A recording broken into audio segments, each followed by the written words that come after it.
என்னன்னு தெரியல, உடம்புல ரொம்ப வலிச்சுக்கிட்டே இருக்கு. அஹ், வயிறுலயும் ஏதோ குத்திக்கிட்டே இருக்கு.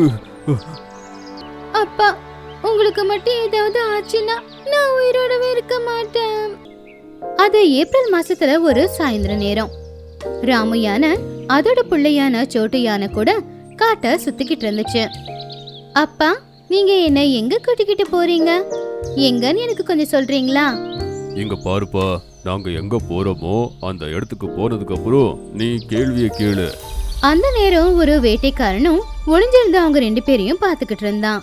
அடேங்கப்பா, இந்த யானை ரொம்ப பெருசா இருக்கு. இதோட தந்தத்தை வித்தா நல்ல எனக்கு காசு கிடைக்கும் அப்படின்னு சொல்லி அந்த வேட்டைக்கார சந்தோஷமா சிரிச்சுக்கிட்டு இருந்தான். கொஞ்ச நேரம் போனதுக்கு அப்புறமா அவங்க ஒரு குகை கிட்ட போனாங்க. அந்த குகைக்கு ஒரு கதவும் இருந்துச்சு. அட, என்னப்பா இது? அந்த குகைக்குள்ள எவ்வளவு வெளிச்சம் இருக்கு! பார்க்க ரொம்ப அழகா இருக்குல்ல. வாங்கப்பா, அந்த குகைக்குள்ள நம்ம போலாம் அப்படின்னு சொல்லி சோட்டு யானை முன்னாடி நடந்து போச்சு. ஆனா அது அந்த கதவை தொட்ட உடனே அப்படியே அங்கிருந்து பின்னாடி வந்து விழுந்துருச்சு. அட, இது என்னப்பா? மகனே, இதுக்குள்ள யாருமே போக முடியாது. ஓ, இந்த குகைக்குள்ள யாரும் போக முடியாதுன்னா இந்த குகை எதுக்காக இருக்கு? சோட்டு யானைக்கு அந்த குகையை பத்தி தெரிஞ்சுக்கணும் அப்படிங்கிற ஆர்வம் அதிகமா இருந்துச்சு. ஒரு நாள் பூரா அங்கேயே அந்த குகையை கவனிக்கணும் அப்படின்னு அது நினைச்சுக்கிட்டு இருந்துச்சு. ராத்திரி அது நினைச்ச மாதிரியே யாருக்கும் தெரியாம குகைக்கு வெளியில வந்து ஒளிஞ்சிருந்து பாத்துக்கிட்டு இருந்துச்சு. சரியா 2 மணி நேரத்துக்கு அப்புறமா எங்கிருந்தோ ஒரு தேவதை பறந்து வந்தாங்க. அவங்க அந்த குகையோட கதவை தாண்டி உள்ள போயிட்டாங்க. அட, இந்த தேவதை ரொம்ப சுலபமா அந்த குகைக்குள்ள போயிட்டாங்களே. கொஞ்ச நேரத்துக்கு அப்புறமா அதே தேவதை குகையை விட்டு வெளியில வந்தப்போ அங்க உட்கார்ந்து இருந்த சோட்டு யானைய பார்த்தாங்க. தேவதையே, நீங்க இந்த குகைக்குள்ள போறத நான் பாத்துக்கிட்டு இருந்தேன். உங்களால சொல்ல முடியுமா இந்த குகைக்குள்ள அப்படி என்ன இருக்கு? சோட்டு யானை, இந்த குகைக்குள்ள ரொம்பவும் அருமையான ஜொலிக்கிற பூ பழம் எல்லாமே இருக்கு. அந்த பூ பழங்கள் எல்லாமே ஏதாவது வியாதி வந்தா அத குணப்படுத்துறதுக்கான மருத்துவ குணம் இருக்குது. இது யாருக்காவது உடம்பு சரியில்லைன்னா அப்பதான் பயன்படும். இந்த குகைக்குள்ள பறவையால விலங்காலையோ போக முடியாது. இந்த குகைக்குள்ள மனிதர்களால மட்டும்தான் போக முடியும். அதுவும் உண்மையிலே இதுக்குள்ள இருக்கிற பொருள் அவங்களுக்கு தேவைப்பட்டாதான் அப்படின்னு சொல்லி அந்த தேவதை அங்கிருந்து பறந்து போயிட்டாங்க. தேவதை சொன்னது எதுவுமே எனக்கு புரியவே இல்லையே அப்படின்னு சொல்லி சோட்டு யானை அதோட வீட்டுக்கு போச்சு. இன்னொரு பக்கம் வேட்டைக்காரன் அவனுடைய மனசுக்குள்ள இப்படி நினைச்சான். இந்த யானைய துப்பாக்கில சுடுறது சரியா வராது. நாம இதுக்காக ஏதாச்சும் யோசிக்கணும். அடுத்த நாள் காலையில ராமு தூக்கத்திலிருந்து எழுந்திருச்சப்போ சோட்டு இன்னும் தூங்கிக்கிட்டே தான் இருந்துச்சு. சோட்டு தூங்குறான். சரி, நானே சாப்பாடு தேடி கொஞ்சம் தூரம் போறேன் அப்படின்னு சொல்லி ராமு யானை குகை வீட்டை வெளியில வந்துச்சு. அப்போ அங்க நிறைய கரும்புகளை பார்த்துச்சு. அட, இந்த இடத்துல எவ்வளவு கரும்பா அப்படின்னு சொல்லி ராமு யானை ரொம்பவும் சந்தோஷத்தோட அதோட தும்பிக்கையால கரும்பு எல்லாத்தையுமே வாயில வச்சு சாப்பிட்டுச்சு. எவ்வளவு ருசியான கரும்பு! அந்த நேரத்துல வேட்டைக்காரன் பொதருக்குள்ள உட்காந்துக்கிட்டு ராமுவ பாத்துக்கிட்டு இருந்தான். இப்போ இது மாட்டிக்கிச்சு.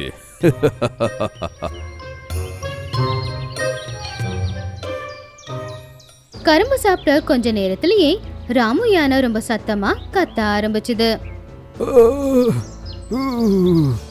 ரொம்ப வலிக்குது எனக்கு. ராமு கத்தின சத்தத்தை கேட்டு சோட்டு யானை கண்முழிச்சு அதோட அப்பா கிட்ட ஓடி வந்துச்சு. அது மட்டும் இல்ல, அந்த காட்டை சேர்ந்த விலங்குகள் எல்லாரும் அங்க வந்தாங்க. என்ன ஆச்சு உனக்கு ராமு ஆன? ஆமாப்பா, என்னாச்சு உங்களுக்கு? எதுக்காக நீங்க இப்படி கத்திக்கிட்டு இருக்கீங்க? இப்ப இருக்கு பாரு வேடிக்கை. ராமு ஆன செத்ததும் 2 தந்தத்தையும் நான் எடுத்துட்டு போயிடுவேன். அத மார்க்கெட்ல வித்து நல்ல காசு சம்பாதிப்பேன். என்னன்னு தெரியல, உடம்புல ரொம்ப வலிச்சுக்கிட்டே இருக்கு. வயிறுலயும் ஏதோ குத்திக்கிட்டே இருக்கு. பாவம், அதை கேட்டு சோட்டு யானை அழ ஆரம்பிச்சிடுச்சு. அப்பா, உங்களுக்கு மட்டும் ஏதாவது ஆச்சுன்னா நான் உயிரோடவே இருக்க மாட்டேன்.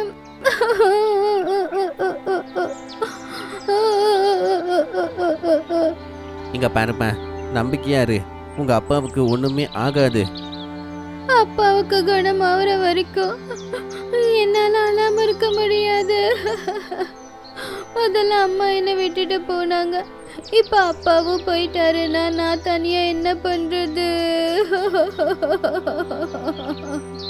அப்படி சோட்டு யானை சொன்னதை கேட்ட உடனே வேட்டைக்காரனுடைய முகத்துல இருந்த அந்த சிரிப்பு மறைஞ்சு போயிடுச்சு.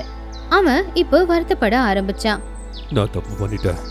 என்னோட லாபத்துக்காக ஒரு குடும்பத்துக்குள்ள விளையாடிக்கிட்டே இருக்கேன். ஐயோ கடவுளே, இப்படி ஆயிடுச்சே அப்படின்னு நினைச்சு அந்த வேட்டைக்காரன் குகைக்குள்ள வந்தான். அப்போ எல்லா விலங்குகளும் வேட்டைக்காரனை பார்த்து ஆச்சரியப்பட்டாங்க. ஏய் வேட்டைக்காரன், நீ எங்க? இப்போ ராமுக்கு என்ன வெள்ளம் நடக்குதோ அதை எல்லாத்துக்கும் நீதானா காரணம்? சொல்லு.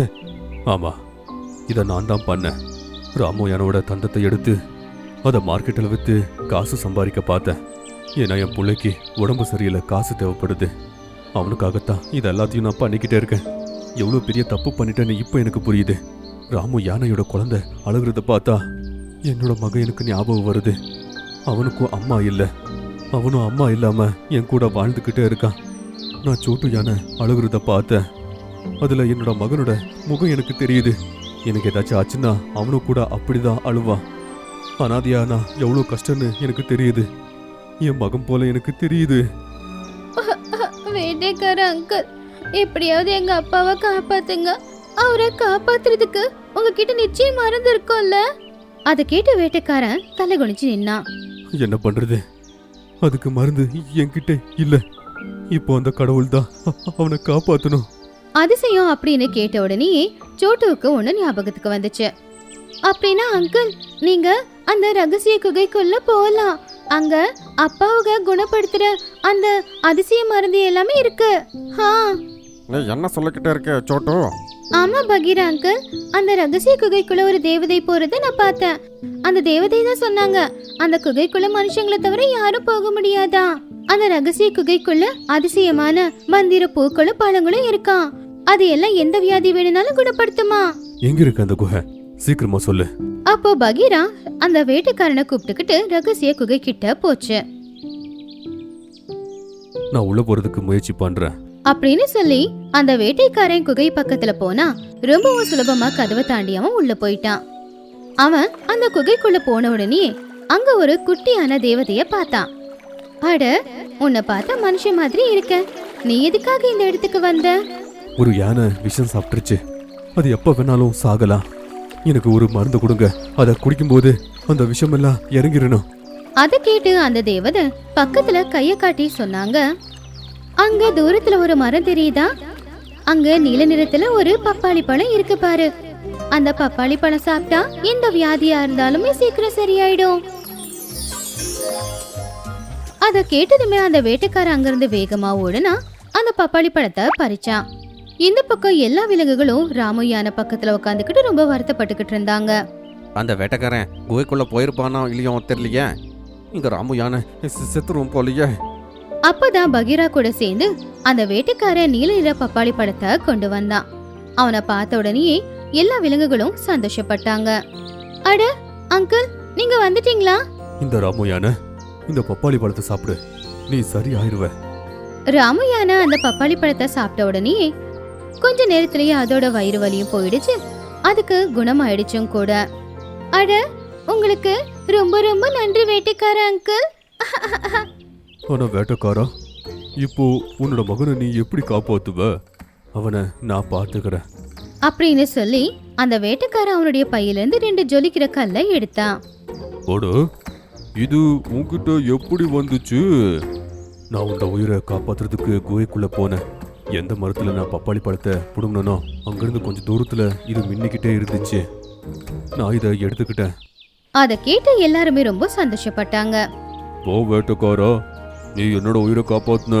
கடவுள் உன்னோட மகனோட உயிரை காப்பாத்துவாங்க. வேட்டைக்காரன் ரொம்பவும் சந்தோஷமா அங்கிருந்து கிளம்புனா. ராமு யானை உடனே அதோட புள்ளையான சோட்டு யானைய கட்டி பிடிச்சிச்சு. சோட்டு யானைக்கு இப்பதான் உயிரே வந்த மாதிரி இருந்துச்சு.